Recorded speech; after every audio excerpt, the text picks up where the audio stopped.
Cold starting a 1.5 horsepower Frost King Jr. made by the John Lawson Manufacturing Company. This is from the late 19 teens. It's about 10 degrees out, and I choked it once just before I started here, so it should fire right off.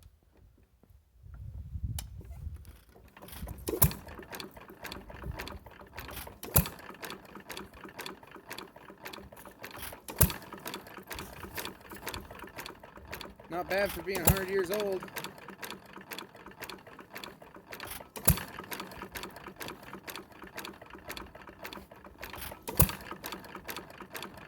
There will be a full video on my channel next week if you want to look at it more.